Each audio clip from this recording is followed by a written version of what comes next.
தோழமைகளுக்கு வணக்கம். இன்றைக்கி நம்ம பார்க்க போகிறது வந்து டூட்டி ஃப்ரூட்டி பிஸ்கெட். நல்லா டேஸ்டியான டூட்டி ஃப்ரூட்டி பிஸ்கெட் எப்படி செய்யுதுன்னு நம்ம பார்க்கலாமா?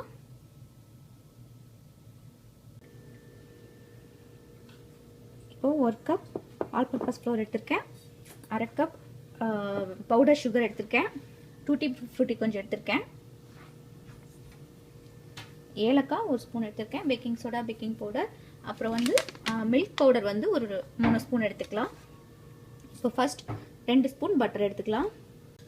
2 ஸ்பூன் பட்டரையும் இந்த சுகரையும் மிக்ஸ் பண்ணிக்கலாம். இப்போது இதில் வந்து மில்க் பவுடர் ஒரு 3 ஸ்பூன் ஆட் பண்ணிக்கலாம்.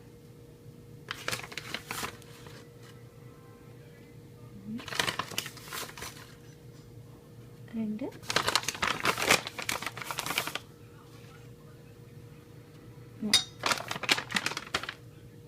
இதோட ஏலக்காய் வந்து அந்த ஸ்மெல்லுக்காக யூஸ் பண்ணிக்கலாம்.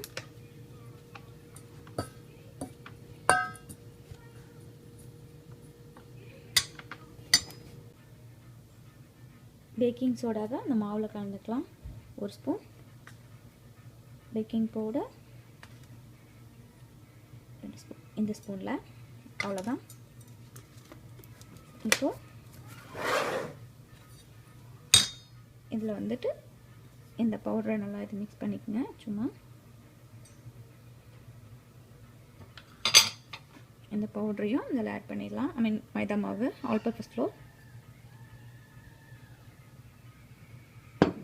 இதோட டூட்டி ஃப்ரூட்டியும் நம்ம ஆட் பண்ணிக்கலாம். நல்லா மிக்ஸ் பண்ணிக்கலாம்.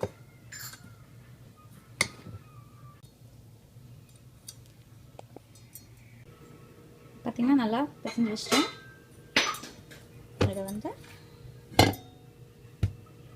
எடுத்து நீங்கள் சப்பாத்தி மாவு பிசைகிற மாதிரியே, மாவுக்கு தேய்க்கிற மாதிரியே தேய்ச்சிக்கலாம். இந்த மாதிரி நல்லா தேய்ச்சிக்குங்க. இதை நம்ம வந்து நேர் பண்ணிக்கலாம். இது தட்டினீங்கன்னா உங்களுக்கு நேராக வந்துக்கும்.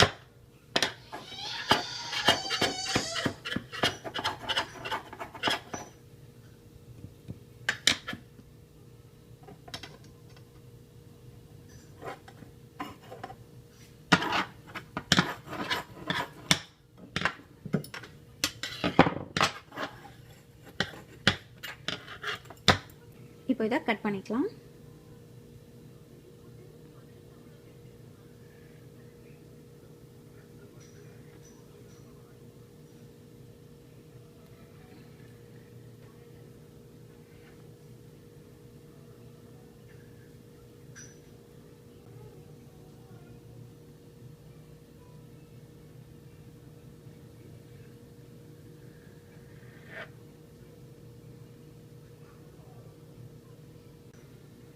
இப்போ இது கட் பண்ணியாச்சு. இதை வந்து இதில் வந்து நம்ம அடுக்கி வச்சுடுவோம்.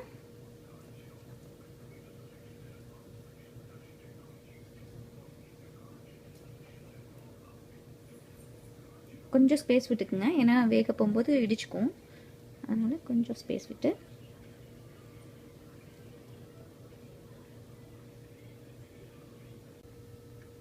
இப்போது இதை 365ல் ஒரு 20 மினிட்ஸ் வச்சுருப்போம். இப்போ நான் நல்லா பேக் பண்ணிட்டேன்.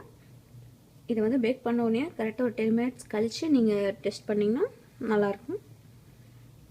பார்த்திங்கன்னா நல்லா வந்திருக்கு.